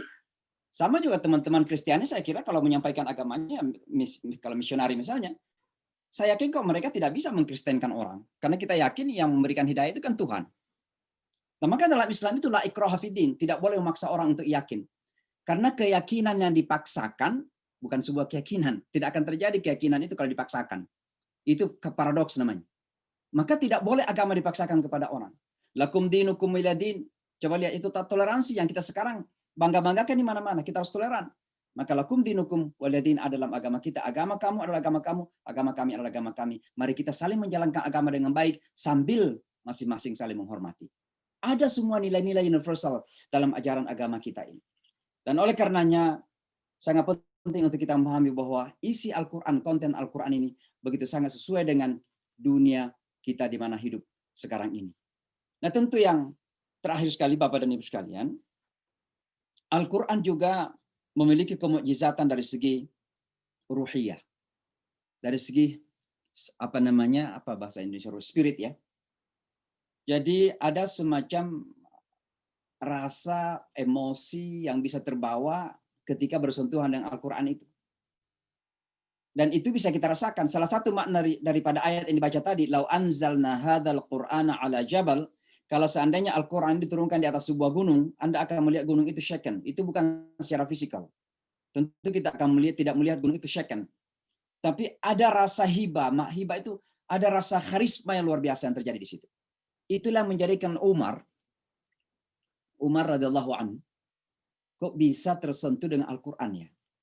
Padahal kalau kita belajar sejarah sahabat-sahabat Nabi, Umar itu adalah salah seorang yang paling jahil sebelum masuk Islam. Bayangkan kalau lagi mabuk, kalau tidak menemukan orang dipukul, biasanya dia pergi ke onta, dia tebas onta itu. Itulah Umar. Umar itu pernah punya 6 anak perempuan waktu belum masuk Islam ceritanya nih, di Mekah. Punya 6 anak perempuan. Anak perempuan ini, mohon maaf ini sangat sedih kalau kita sampaikan. Semua anak perempuan ini dikuburkan hidup-hidup. Karena itu yang terjadi ketika itu. Orang Arab yang merasa terhormat, kemudian punya anak perempuan, malu punya anak perempuan sebelum Islam datang. Dan itu yang dilakukan oleh Umar. Suatu ketika Umar di Madinah, waktu sudah menjadi khalifah, dilihat oleh seseorang di masjid. Sebentar-sebentar dia ketawa, tersenyum, lalu tiba-tiba menangis. Ada yang menyangka mungkin lagi gila gitu. Didatangin, kenapa engkau, wahai Umar, ada apa yang terjadi? Saya melihat Anda tadi tersenyum, tiba-tiba menangis. Ada apa yang terjadi? Dia katakan, ada masa lalu saya 2 hal yang saya ingat. Yang pertama lucu dan itu menjadikan saya ketawa dan tersenyum. Dan yang kedua sangat menyedihkan. Ditanya, ada apa itu? Dia katakan, yang pertama, dulu saya itu kan orang yang terhormat di Mekah. Sebagai orang yang terhormat, saya harus punya Tuhan yang paling mewah. Maka dulu saya punya Tuhan terbuat dari korma yang mewah. Maka ketika saya lapar, katanya lapar secara spiritual, secara hati, masuk ke dalam kamar, dia menyembah Tuhannya. Tapi tiba-tiba sambil menyembah, dia lapar secara fisik, dia ambil comok mata Tuhannya, dia makan. Katakan lucu betul ya dulu. Kalau saya lapar secara spiritual, saya nyembah. Kalau saya lapar secara fisik, saya copot matanya, saya makan itu Tuhan saya dulu. Makanya dia ketawa. Tapi ada kisah saya yang sangat menyedihkan. Dan itu yang disebutkan tadi. Dulu saya pernah punya anak 6 perempuan. Satu persatu anak itu saya antar, saya bawa ke padang pasir dan saya kuburkan hidup-hidup. Bahkan ada satu anak yang katanya sambil kakaknya dikuburkan hidup-hidup, adiknya di belakang menyapu pasir itu dan bertanya kepada bapaknya, "Kenapa? Apa yang engkau lakukan wahai ayahku?" Itu yang terjadi sebelum Umar masuk Islam. Tapi bayangkan ketika Rasulullah SAW diangkat menjadi Rasul, lalu Umar yang sangat kuat, yang sangat ditakutin di Mekah ketika itu, suatu hari ingin membunuh Muhammad SAW. Dia pun datang, ingin pergi memenggal leher Muhammad SAW. Tengah jalan ketemu dengan adik iparnya. Nah rupanya istri adik iparnya ini sudah masuk Islam. Kan? Artinya adiknya Umar. Ditanya, "Wahai Umar, kamu mau kemana?" Seperti marah. Karena ketahuan kalau dia marah. Dia katakan, "Saya akan pergi membunuh Muhammad SAW." Loh kenapa? Dia katakan dia sudah memecah belah masyarakat kita. Ada yang ikut, ada yang membenci. Dia katakan, "Kan istri saya, adikmu juga sudah masuk Islam." Maka tambah marah Umar. Datang dia ke rumah adiknya. Dia datang, dia ketuk pintu adiknya itu. Adiknya tidak mau buka karena tahu kalau kakaknya marah pasti begitu. Dia ketuk lagi keras, dia nggak mau buka. Tapi adiknya kemudian membaca Al-Quran dengan suara yang agak keras. Taha ma anzalna alaikal Qur'ana litashqa. Surat Taha yang dibaca. Begitu didengarkan suara adiknya sayup-sayup, Al-Quran itu menyelusup masuk ke dalam relung hatinya Umar. Maka dengan itu Umar radhiyallahu anhu singkatnya masuk Islam gara-gara mendengarkan bacaan Al-Quran tadi. Umar yang sangat jahal, ya hatinya begitu keras. Masuk Islam, hatinya luntur gara-gara mendengarkan bacaan. Itu kekuatan ruhiyah daripada Al-Quran. Mohon maaf kalau saya menunjukkan satu cerita yang juga terjadi pada saya. Tadi dilihat di video itu kan saya membaca Al-Quran di Yankee Stadium itu. 3 bulan setelah saya membaca Al-Quran di Yankee Stadium itu tadi, saya dapat telepon dari seseorang. Saya mungkin sudah sering pernah dengarkan cerita ini, tapi saya sampaikan lagi. Saya dapat telepon dari seorang. Teleponnya itu salamnya begini, "Assalamualaikum." Saya katakan, "Waalaikumsalam. Is this Brother Syamsi Ali?" Saya katakan, "Iya saya." Dia mengatakan, "Saya sudah mencari Anda 3 bulan berturut-turut." Nah, saya terkejut juga, ini perempuan ini. Kok ada perempuan cari saya 3 bulan berturut-turut, ada apa ini? Dia mengatakan, "Apa benar Anda baca Al-Quran di Yankee Stadium 3 bulan yang lalu?" Saya katakan, "Iya." Dia katakan, "Waktu itu nama saya Cynthia, bukan Cynthia, Cynthia Roland. But alhamdulillah now I'm Tahira Roland." Saya katakan, "Kok bisa ganti nama?" Dia mengatakan, "Waktu Anda membaca Al-Quran, I was a Christian." Waktu itu saya seorang Kristen. Tapi saya menonton Anda membaca Al-Quran di CNN, dan tanpa saya rasakan saya meneteskan air mata, kata beliau. Cynthia tadi itu, atau Tahira tadi. 3 bulan berturut-turut boleh membaca Al-Quran. Setiap malam membaca Al-Quran. Ini terjemahannya. Apa kata beliau? Setelah selesai membaca Al-Quran, saya tertidur nyenyak. 3 bulan dia nggak tahan, dia pergi cari orang, itu di mana saya bisa ketemu orang Islam. Ternyata rumahnya nggak jauh dari sebuah masjid. Hanya masjidnya itu yang nggak nampak seperti masjid. Singkat cerita, alhamdulillah, dia datang ke masjid itu, masuk Islam di masjid itu, karena imamnya mengenal saya, imam masjid itu, maka imam masjid itu ngasih nomor saya ke beliau. Artinya apa? Itu tadi. Contoh langsung bahwa betapa sentuhan spiritual Al-Quran sangat luar biasa. Dahsyat sekali Bapak dan Ibu sekalian. Maka saya cuma ingin mengatakan begini. Mari kita syukuri Al-Quran yang Allah berikan kepada kita. Karena betul-betul ini pedoman. Pedoman dalam segala aspek kehidupan kita. Tentu memerlukan penafsiran-penafsiran. Jangan dibaca terjemahan secara literal mengambil kesimpulan. Banyak teman-teman Muslim dan juga teman-teman non-Muslim kita yang salah faham terkadang dengan kitab suci Al-Quran ini karena dibaca secara literal bahkan sepotong-sepotong. Tapi coba baca deh secara dalam, pahami konteksnya, arahnya kemana, asbabun nuzulnya, kenapa ayat ini turun, apa yang ingin disampaikan. Jadi jangan kemudian saya kira semua kitab suci memiliki kecenderungan seperti itu. Kalau kita baca secara literal, maka boleh jadi kita being hijack, apa istilahnya, kita terculik dengan pemahaman-pemahaman yang sangat berbahaya. Maka terkadang kita, mohon maaf, seolah-olah semakin kita membaca Al-Quran, semakin kita salah paham kepada orang. Kenapa? Karena kita kurang paham konteksnya. Maka saya mengajak kepada umat Islam, mari kita banyak belajarlah. Kita semakin mempelajari lagi, menghayati lagi, dan yang terpenting mari kita membangun komitmen untuk ikut kepada ajaran Al-Quran. Satu konklusi, satu kesimpulan yang paling penting, bahwa kalau seandainya kita peras semua ajaran Al-Quran itu, kita peras, santannya itu adalah akhlakul karimah kita, perilaku kita. karakter kemanusiaan kita. Makanya Rasulullah mengatakan, innama bu'ithu liutammima makarimal akhlak. Sesungguhnya saya diutus ini untuk menyempurnakan akhlak manusia. Maka kalau kita memeras semua ajaran Al-Quran, santannya ada pada perilaku kita. Ibadah-ibadah yang kita lakukan itu, salat kita, puasa kita, zakat kita, haji kita, semuanya harus mengantar kepada perilaku yang baik. Maka kalau kita mampu mengucapkan Allahu Akbar, kita harus mampu mengucapkan juga Assalamualaikum. Kalau kita mampu beribadah kepada Allah Tuhan yang Maha Kuasa, maka mari kita mampu membangun perdamaian dan kedamaian kepada semua orang di sekitar kita. Itulah ajaran agama kita dan itulah ajaran agama Islam kita. Mudah-mudahan kita dikuatkan oleh Allah, dibuka hati dan pikiran kita selalu untuk memahami kitab suci kita, dan harapan kita tentunya kepada teman-teman yang non-muslim juga memahami dan mendalami kitab sucinya, sehingga masing-masing kita menjadi orang-orang yang beragama secara baik. Dan saya yakin dunia ini akan aman seandainya kita ini betul-betul menjalankan agama kita secara benar. Ya, saya yakin itu. Karena semua agama itu mengajarkan kebaikan. Tidak ada agama yang mengajarkan keburukan dan kejahatan. Semua agama mengajarkan kebaikan. Hanya saja terkadang kita salah paham, atau terkadang pura-pura paham tapi sebenarnya tidak paham. Jadi mari kita sama-sama belajar. Saya kira demikian. Hadanallahu ajma'in. Mohon maaf atas segala kekurangan. Wassalamualaikum warahmatullahi wabarakatuh. Waalaikumsalam warahmatullahi wabarakatuh. Jazakallah khair katsiran Pak Ustadz Samsi. Terima kasih atas tausiahnya, juga sebagai reminder, pencerahan, dan juga atas pengalaman yang di-share di forum ini. Jadi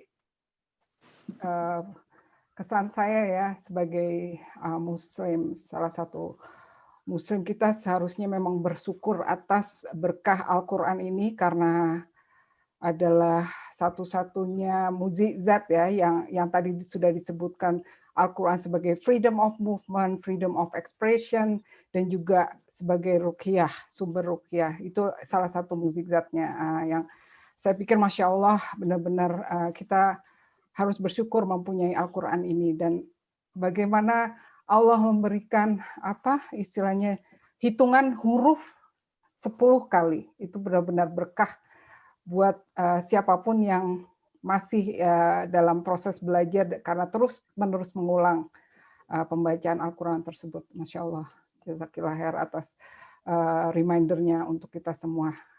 Maka selanjutnya saya akan buka sesi tanya-jawab. Jadi bagi ibu-ibu, bapak-bapak yang hadir di sini yang mempunyai pertanyaan yang bisa langsung ditujukan ke Pak Ustadz Samsi Ali. Di sini saya lihat di kolom chat ada Ibu Herlinda Lanto ingin bertanya. Mari silakan Ibu Linda. Assalamualaikum Pak Ustadz. Tadi sempat dikatakan bahwa kita jangan ngitung-ngitung pahala lah kalau kita lagi ngaji gitu kan ya. Nah kadang-kadang saya juga rutin ikut Pak Ustadz setiap hari Kamis itu. Senang sekali saya. Jadi satu ayat tapi kita bacanya benar-benar tartil gitu. Tapi di lain pihak itu kadang saya suka dengar khataman Quran, buru-buru orang mau khatam Al-Quran. Jadi sebaiknya tuh yang bagaimana gitu loh. Gitu aja Pak Ustadz. Ya. Sebenarnya maksud saya jangan kita berhitung-hitung. Itu juga tidak sepenuhnya benar. Karena ada juga istilah dalam hadis Nabi mengatakan begini, man shoma ramadhana imanan wahtisaban. Kata wahtisaban itu artinya mengadakan perhitungan-perhitungan, artinya ada harapan pahala di situ. Maka terkadang memang kalau kita beramal itu ada hitung-hitungan juga. Kita salat di Masjidil Haram 100.000 pahala, salat di Masjid Nabawi itu kan 1.000 pahala. Salat di Masjidil Aqsa itu 500 pahala. Seolah-olah kan ada hitung-hitungan di situ. Itu nggak ada salahnya. Jadi tidak sepenuhnya salah kalau saya mengatakan kita ada perhitungan-perhitungan. Yang saya ingin ingatkan adalah jangan sampai karena pertimbangan pahala ini kemudian kita lupa tujuan utama daripada interaksi kita dengan Al-Quran. Interaksi dengan Al-Quran itu tujuan utamanya adalah untuk menjadi peta kehidupan. Peta kehidupan. Jangan seperti orang yang datang ke kota New York, misalnya dia rent mobil, dia renting a car, dan dia nggak menguasai jalan di Manhattan misalnya, terus di mobil itu ada peta, tapi kemudian dia melihat petanya tapi dia membaca tapi nggak paham juga. Akhirnya apa yang terjadi? Dia mau ke Bronx, akhirnya terdampar di Chinatown. Sama juga kalau kita membaca Al-Quran. Karena kita membaca hanya hitung-hitungan saja pahalanya sudah berapa, seolah-olah sudah banyak pahala, nanti kita sudah masuk surga. Padahal kita belum tahu apa isi Al-Quran. Tidak demikian seharusnya. Tujuan utama daripada Al-Quran itu adalah hudan, sebagai petunjuk. Untuk menjadi petunjuk, salah satu di antaranya harus paham. Maka mari kita membaca Al-Quran itu pertama dengan berusaha memahami. Mungkin kita belum bisa berbahasa Arab, tapi kan terjemahan ada di mana-mana. Kita belajar terjemahan, kita belajar tafsirnya, kita bertanya kepada ulama kita yang memang kita percaya untuk menunjuki kita. Itu penting sekali. Sehingga umat Islam ini dalam berislam itu tidak selalu hanya mengikut kepada emosi semata. Salah satu, mohon maaf, hal yang paling berbahaya dalam kita beragama itu, ketika kita beragama secara emosi tanpa dibarengi dengan pemahaman yang benar. Disitulah kemudian kita cepat untuk meledak, cepat marah, cepat menyalahkan, cepat merasa paling hebat, paling suci, karena emosi yang kita kedepankan dan kita nggak paham sungguhnya. Maka Islam itu ya memang emosi penting, ya karena emosi itu berkaitan dengan perasaan dan agama itu bersentuhan dengan perasaan juga. Tapi harus dibarengi dengan apa? Dengan pemahaman yang benar. Sebab tanpa pemahaman yang benar, kita akan bisa salah langkah. Dan itulah yang sering kita melihat. Ada teman-teman kita yang kemudian, mohon maaf, seolah-olah semakin beragama, kok semakin kegiatan karakter sosialnya kok semakin membingungkan gitu loh. Salatnya bagus, puasanya bagus, haji berkali-kali, tapi kok, mohon maaf, kepada orang lain dia kurang jujur. Nah, ini karena kenapa? Tidak dibarengi dengan pemahaman yang benar. Atau misalnya, salat ini kan menjadikan hati kita harusnya lebih tenang kan? Karena zikir. Ala bidzikrillahi tatma'innul qulub. Dengan zikir hati menjadi tenang. Kalau hati menjadi tenang itu artinya apa? Ya tidak cepat marah, tidak cepat emosi. Kok ini ada orang nampak salatnya itu luar biasa, kental betul. Tapi paling cepat emosinya. Nah itu karena emosi kita, emosi keagamaan kita, ya, tidak dibarengi dengan pemahaman yang benar. Tidak diimbangi dengan rasionalitas. Maka Islam itu adalah agama yang seimbang. Nah ini yang saya maksud tadi, jangan sampai kemudian kita hanya menghitung-hitung. Bukan berarti tidak penting kita menghitung. Alhamdulillah kita bisa mengkhatam Al-Quran, bagus. Tapi jangan kemudian hanya mengkhatam. Masya Ramadan saya mengkhatam 3 kali. Apalagi disebut-sebut lagi sama orang. Akan lebih baik kalau seandainya harus memilih, bagi saya adalah membaca sedikit, dibaca yang benar. Ya, dibaca yang benar, dipahami, dihayati dalam hati, dan yang terpenting tentu diamalkan. Daripada membaca yang banyak-banyak tidak paham dan kemudian pada akhirnya cuma tujuan kita adalah supaya kita menghitung-hitung pahala tadi itu. Wallahu a'lam bishawab. Terima kasih Ustaz. Baik. Terima kasih. Selanjutnya mungkin ada dari pengajian dari kota lain yang ingin bertanya, silahkan langsung bisa di-unmute audionya. Ini kesempatan yang khusus ya, bisa bertanya langsung dengan Pak Ustadz Samsi Ali. Ayo silahkan.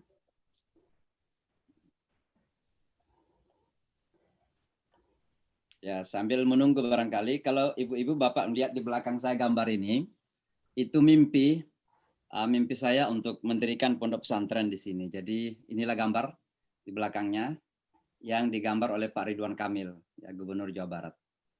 Ya, jadi ada masjid, ada ya.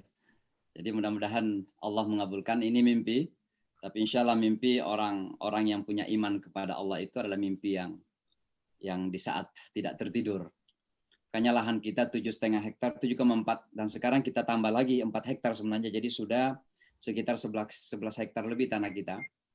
Ada gedung-gedung tua yang sudah kita renovasi dan sebenarnya kita sudah manfaatkan. Kalau bukan karena COVID, kita sudah ada kegiatan pesantren musiman di situ. Insya Allah, mohon doa, mudah-mudahan Allah memudahkan insya Allah. Ya, insya Allah, Masya Allah. Itu lumayan besar juga ya kompleksnya ya Pak Samsi?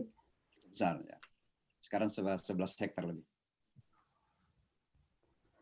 Oke, kami tunggu ada pertanyaan, bisa raise hands atau dituliskan, nanti saya bacakan di room chat.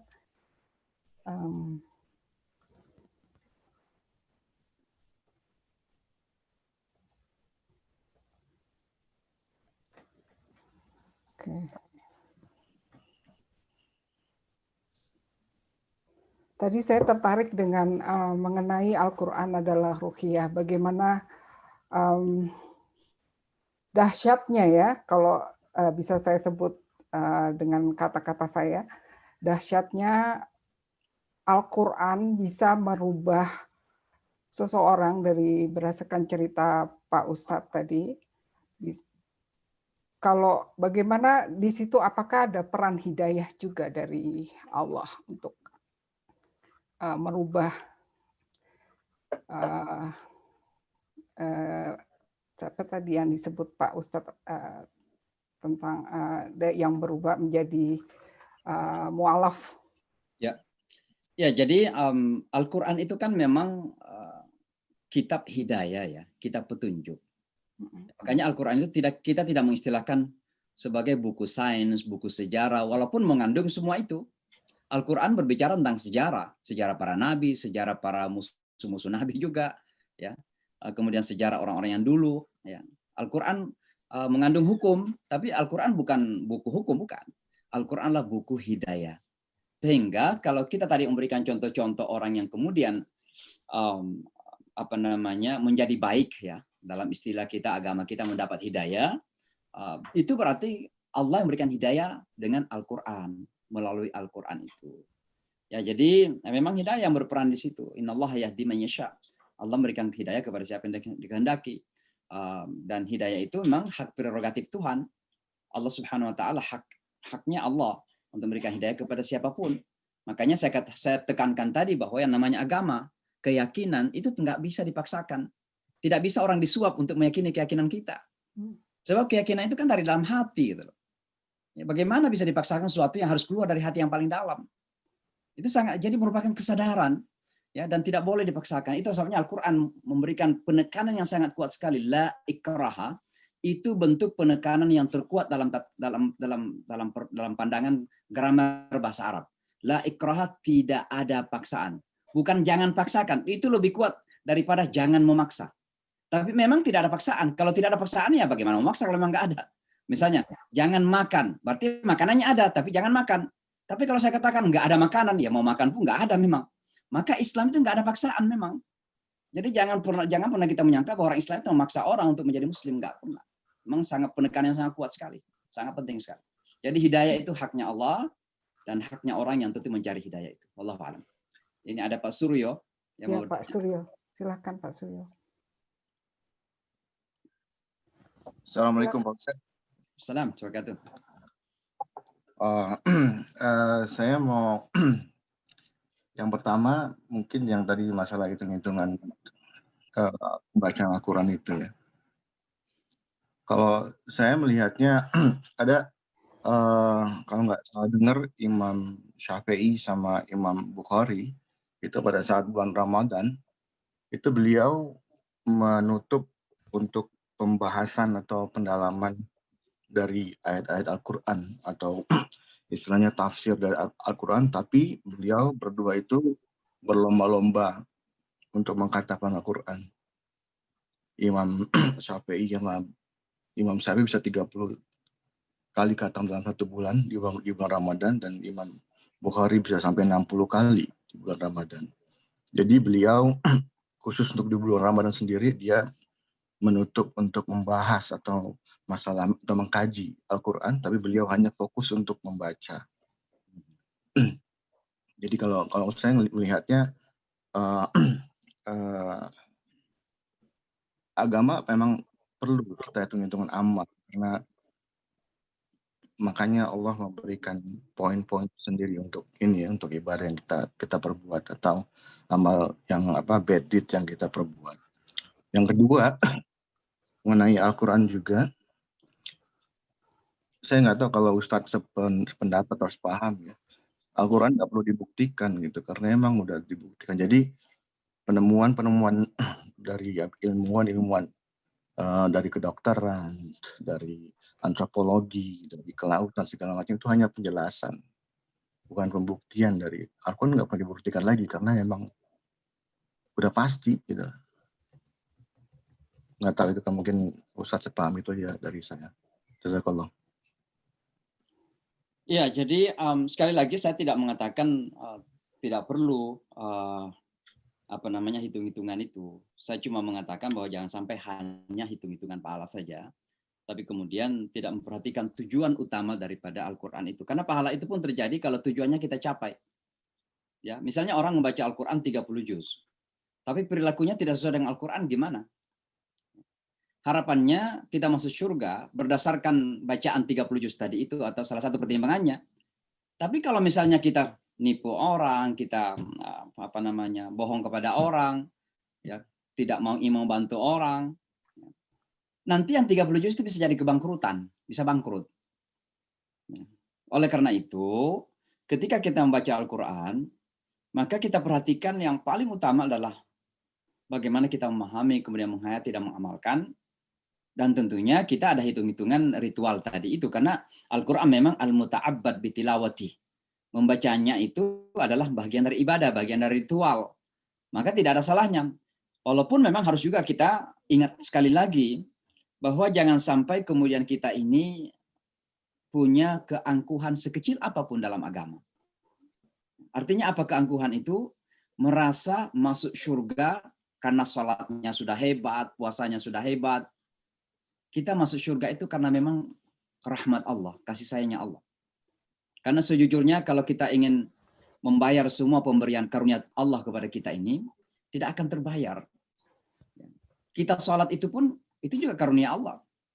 Karena Allah yang memberikan hidayah kepada kita. Kemampuan untuk kita sholat 5 waktu. Maka jangan sampai kemudian ada keangkuhan agama yang sangat berbahaya ini. Apalagi sudah merasa suci. Ya, karena menghitung-hitung saya sudah 10 kali naik haji, wah saya adalah orang yang paling hebat di kampung ini, paling beragama, paling suci di kampung ini. Tidak ada keangkuhan yang paling berbahaya melebihi keangkuhan beragama. Kalau orang angkuh karena hartanya, ya mungkin kalau sudah hilang hartanya, sudah berubah. Tapi orang yang angkuh secara agama, semakin beragama akan semakin angkuh. Berbahayanya di situ. Karena merasa semakin suci. Dan ini berbahaya sekali. Dan oleh sebab itulah maka ketika kita melakukan sesuatu dalam agama ini, pertama tentu keikhlasan tadi. Tujuannya adalah mencari ridha Allah, bukan karena sudah berapa yang kita lakukan. Yang kedua, kalau berkaitan dengan Al-Quran, tujuannya adalah untuk kita bisa ikut kepada hidayahnya Allah. Dan hidayah yang kita maksud adalah petunjuk hidupnya yang Allah berikan sesuai dengan Al-Quran itu. Jadi saya tidak mengingkari, silahkan saja di khatam Al-Quran bulan Ramadan. Mari kita berlomba-lomba membaca Al-Quran sebanyak-banyaknya. Tapi lebih afdal dan tentunya ini tujuan utama ketika kita membaca Al-Quran dengan pemahaman dan penghayatan dan tentunya pengamalan yang lebih penting lagi. Wallahu a'lam bishawab. Bagaimana Pak Suryo? Sudah terjawab ya insya Allah. Oh yang kedua tadi ya, apa yang kedua tadi itu? Lupa saya. Tadi pertanyaan. Al-Quran nggak perlu dibuktikan. Oh iya. Jadi begini, ya memang Al-Quran pada dirinya sendiri itu sudah kebenaran kan, la raiba fihi kan, dalikal kitabu la raiba fi, inilah kitab suci yang tiada keraguan, itu sudah bagian dari keimanan kita. Dan memang kalau sesuatu yang kita yakini itu memang tidak perlu dibuktikan karena kita sudah yakini. Tapi kan Ibrahim alaihissalatu wassalam masih ingat dalam surah Al-Baqarah ketika dia minta kepada Allah untuk diperlihatkan bagaimana Allah menghidupkan orang mati. Rabbi arini kaifa tuhyil mauta. Wahai Tuhanku, perlihatkan kepada saya bagaimana engkau menghidupkan orang mati. Kata Tuhan kepada dia, awalam tu'min, kamu belum beriman ya? Kan seharusnya sudah kebenaran kan? Apa kata Ibrahim? Bala, benar ya Allah, saya sudah beriman. Walakin liyatma'inna qalbi. I want peace in mind. Saya mau ketenangan. Karena curiositas kita, our curiosity, is to know the proof gitu. Maka ketika kita maka Al-Quran itu adalah benar, hal-haq, maka tentu kita berusaha untuk mencari bukti-bukti itu. Untuk apa? Untuk menjawab curiositas daripada kemanusiaan kita. Iman itu keyakinan, yakin. Tapi ada rasa kemanusiaan yang selalu akan mempertanyakan itu. Makanya sampai siapapun kita yang mempelajari agama sejak kecil ini pun masih ada aspek-aspek yang kita pertanyakan terus. Kok begini, kok begitu, kok begini. Kan begitu. Musa, sejarah Musa dengan Khidir misalnya kan. Sudah dikatakan jangan bertanya ya. Tapi namanya juga human being, ada curiositas kan. Rupanya Musa nggak tahan, dia tanya terus. Kenapa kamu bunuh anak itu? Kenapa kamu rusak perahu itu? Kenapa kamu nggak bisa minta balasan? atau apa bayaran dari orang yang kita perbaiki rumahnya. Dia nggak taat. Itulah kemanusiaan. Maka Al-Quran dalam segi keyakinan kita, dari segi keimanan 100%, la raiba fihi, tidak ada keraguan. Tapi ada human nature yang sangat curious untuk tahu gitu. Maka ini memerlukan jawaban. Itulah yang kemudian memerlukan proof. Maka Al-Quran kemudian memberikan tanda-tanda saintifik, ya kemudian tanda-tanda hukum, kemudian masalah-masalah yang berkembang di dunia kita tentang demokrasi pun bisa kita dapatkan. Bagaimana Al-Quran berbicara mengenai itu, misalnya kan syura, apakah sama atau tidak. Ini kan bagian dari hal-hal yang harus kita bahas bersama kan. Allahu a'lam. Jazakallah. Mohon maaf Pak Ustadz, ada satu pertanyaan lagi, sepertinya ini yang terakhir, bisa ya Pak ya? Ya. Oke, saya bacakan ini dari Pak DY. Bagaimana peranan Al-Quran yang diturunkan oleh Allah Subhanahu wa Ta'ala kepada Nabi Muhammad Rasulullah Shallallahu Alaihi Wasallam dengan kitab-kitab lainnya seperti Injil yang diturunkan kepada Yesus atau Nabi Isa alaihissalam dan Zabur kepada Nabi Musa alaihissalam. Silakan Pak. Ya, saya kira Al-Quran kita jelas ya bahwa Al-Quran itu datang untuk mengkonfirmasi ya wahyu yang pernah diberikan kepada nabi-nabi sebelum Muhammad SAW. Ya, kitab Taurat yang diberikan kepada Musa, kitab Injil yang diberikan kepada Nabi Isa. Al-Quran datang itu mengkonfirmasi karena sesungguhnya begini. Secara esensi, ya, secara prinsip, lalu kemudian ada perbedaan-perbedaan rincian dan perbedaan cara mengungkapkan bahasa misalnya. Tapi secara esensi, secara dasar, semua kitab suci itu kan cuma dua saja, hablum minallah wa hablum minan nas. Itu saja sebenarnya. Mengajarkan kita untuk love your God with all your heart and mind. Cintai Tuhan dengan segala daya dan cintai tetanggamu. Itu kan bahasa Injil. Nah, Al-Quran disebutkan aina duribat alaihimudz dzillah aina ma thuqifu illa bihablin minallah wa hablin minan nas. Maka semua kitab suci datang dengan segala isinya itu mengajarkan kesimpulannya dua hal. Mengajarkan tentang siapa Allah, bagaimana berinteraksi dengan Allah, dan bagaimana dengan berinteraksi dengan sesama makhluk, khususnya sesama manusia. Dan saya yakin bahwa kitab Taurat juga menyangkut hal yang sama, kitab Injil menyangkut yang sama, Zabur juga menyangkut yang sama. Itulah yang kemudian dikonfirmasi oleh Islam. Walaupun kemudian sejujurnya, ya Islam kan jujur dalam hal ini, ya terjadi kemudian beberapa permasalahan-permasalahan sepanjang sejarah gitu. Nah, inilah yang kemudian dipermasalahkan oleh Al-Quran. Tapi secara umum Al-Quran menerima adanya kitab suci yang pernah diberikan kepada nabi-nabi sebelum Nabi Muhammad SAW. Bahkan itu menjadi bagian dari keimanan kita. Orang Islam tidak menjadi Muslim, kita tidak bisa menjadi Muslim kecuali kalau kita mengimani bahwa Allah pernah memberikan kitab suci kepada Musa, kepada Isa, dan tentunya kepada Nabi Daud dan juga Nabi Muhammad SAW. Dan ini menjadi bagian.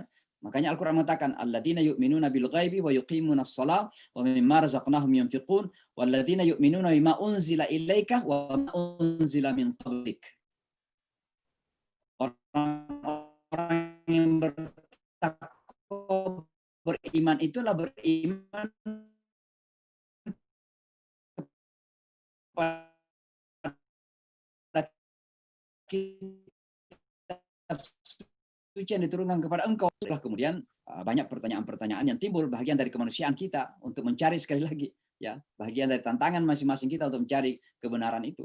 Tapi secara prinsip ajaran teman-teman Kristiani kita mengajarkan hal yang sama. Tuhan yang satu, ya cintailah Tuhan dengan segala daya dan cintai tetanggamu, kan itu sebenarnya. Ya, hablum minallah wa hablum minan nas. Itu sebenarnya ajaran Al-Quran. Itu secara prinsip. Nah, kemudian terjadilah perbedaan-perbedaan yang details ya mengenai sholat, mengenai penafsiran-penafsiran yang banyaklah dalam agama-agama kita. Ya. Tapi intinya adalah secara prinsip esensi yang mengajarkan hal yang sama. Maka Al-Quran mengkonfirmasi itu. Ya. Semoga jawabannya sudah terjawab ya Pak D. Jazakillah khair katsiron Pak Ustadz Samsi Ali.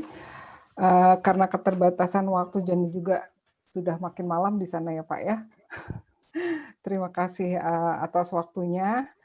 Jadi harapan kami dengan adanya tausiah ini kita semakin kuat iman kita dan berpegang teguh kepada Al-Quran dan juga untuk mendorong bagi siapapun yang ingin mempelajari karena di saat kita belajar dan menyebutkan berkali-kali huruf-huruf tersebut dijanjikan 10 kali pahala, itulah yang akan insya Allah diberikan oleh Allah Subhanahu wa Ta'ala.